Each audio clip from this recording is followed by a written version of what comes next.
आपसे प्यार हो चुका हो तो राधिका, गौरी को तैयार करके नीचे ले आना। आज मैंने इसके लिए खास पाठ रखा है। जी दादी। अरे वाह गौरी बेटा, अब हम जल्दी से तैयार होके नीचे जाएंगे, फिर दादी से पाठ सुनेंगे, है ना?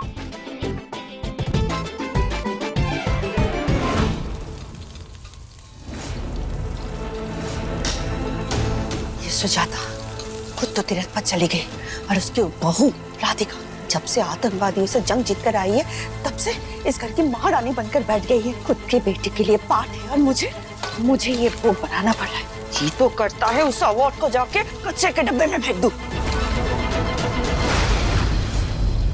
वैसे फेंक ही देती हूँ, किसी को क्या ही पता चलेगा।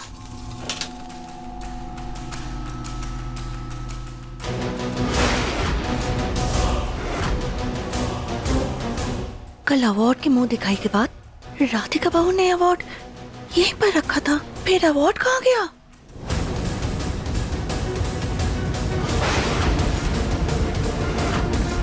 ये अवार्ड यहाँ से यहाँ पर कैसे गया? अभी तो मैं यहाँ से आई थी, मुझे क्यों नहीं दिखा?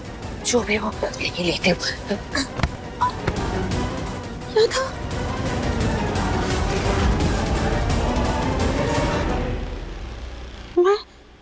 मैं क्या दिन में सपना देख रही हूँ? आंखों के सामने से अवार्ड गायब हो गया। एक सेकंड।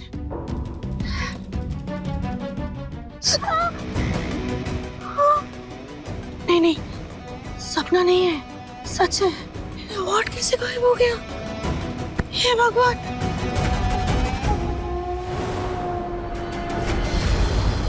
अवार्ड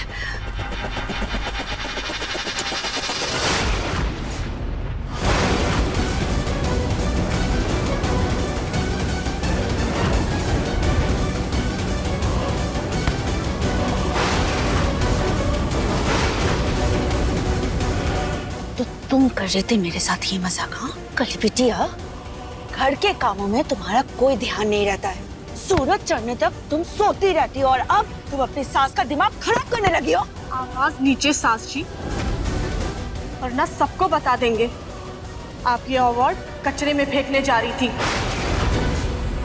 जैसे हमारी बच्ची को। अरे वाह, कितनी प्यारी लग रही है हमारी गुड़िया रानी।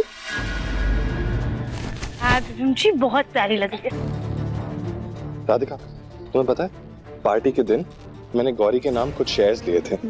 Guess what? आज वो शेयर्स डबल हो गए प्राइस में। नफम जी वो तो होना ही था, हमारी गौरी घर में लक्ष्मी का रूप बनकर आई है। सुन लिया तुमने कली बेटिया? बेटी तुम्हारी, लेकिन दिव्यम और राधिका की गोद में तो किस्मत महारानियों वाली है उसकी।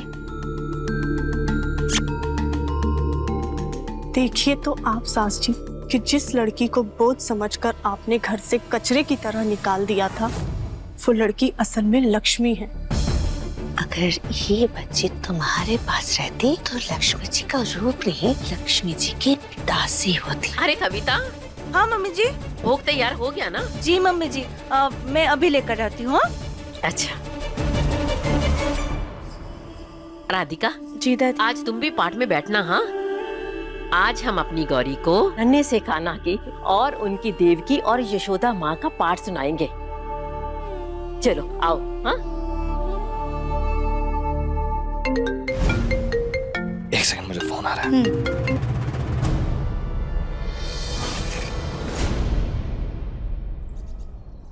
यशोदा जी को जब पता चला कि कान्हा जी ने उनकी कोख से जन्म नहीं लिया तो उनका कलेजा फटने को आ गया। उनको लगा कि उनका कान्हा उनको छोड़कर अपनी देवकी माँ के पास चला जाएगा।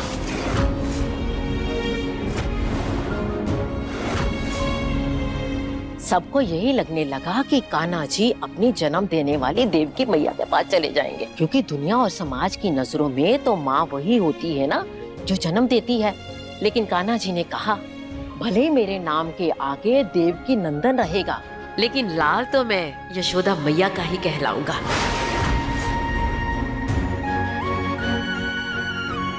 क्योंकि जन्म देने वाली माँ महान होती है, लेकिन उससे भी बड़ा ओहदा पालने वाली माँ का ही होता है।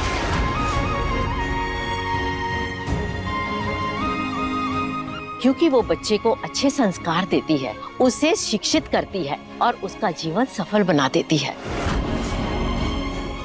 राधिका, तुम भी गौरी की यशोदा माँ ही हो।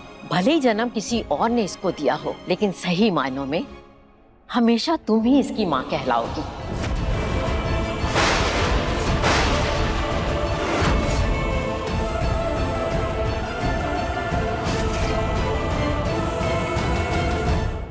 मम्मी जी, पाठ हो गया हो तो राधिका बहू को रात के खाने की तैयारी भी करनी है। जाओ राधिका, वैसे भी तुम्हारे बिना किसी से कोई काम होता तो है नहीं। जाओ। जी दादी।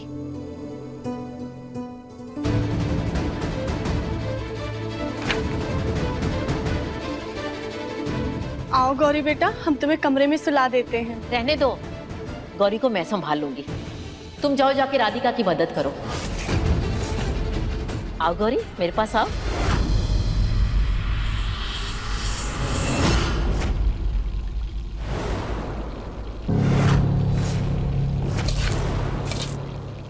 कली भाभी, हमने यशोदा माँ की कहानियां तो ना बहुत बार सुनी है, पर के एहसास को हमने कभी समझा नहीं।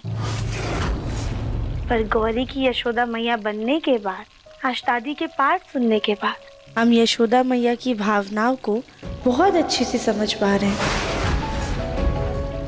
सोचिए ना भाभी, कितनी बड़ी बात है कि जन्म देने वाली माँ से ज्यादा बड़ा और ओहदा पालने वाली माँ का है।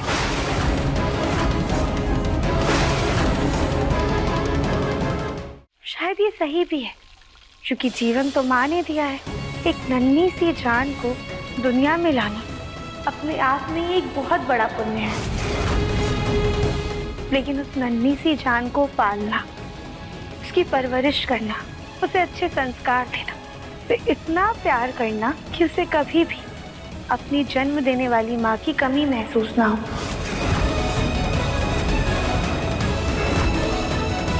इसकी भी अहमियत कम नहीं है।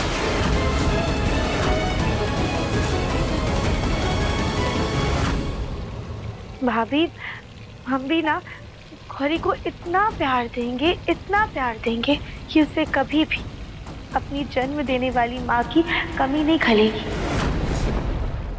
बहुत किस्मत वाले हैं जो ईश्वर ने हमें गौरी की माँ बनने का सौभाग्य दिया।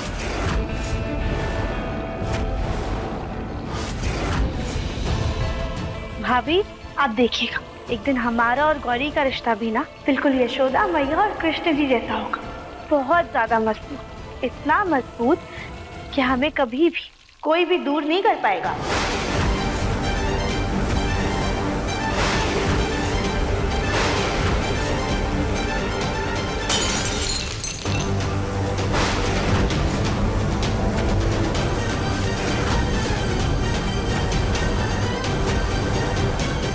माफ करिएगा देवरानी जी, वो हाथ से फिसल गया।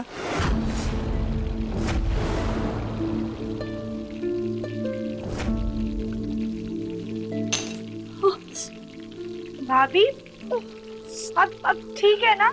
चुभा क्या? हाँ, चुभा भी और दर्द भी हो रहा है। समझ में नहीं आ रहा है क्या करें। कोई बात नहीं भाभी, हम ये सब साफ कर देते हैं। नहीं नहीं, हम कर लेंगे, आप रहने दीजिए। वैसे देवरानी जी, बड़ी अजीब विडंबना है। दुनिया ने एक पल में माँ यशोदा की ममता को ऊंचा दर्जा तो दे दिया, लेकिन माँ देवकी की मजबूरी क्यों नहीं समझी?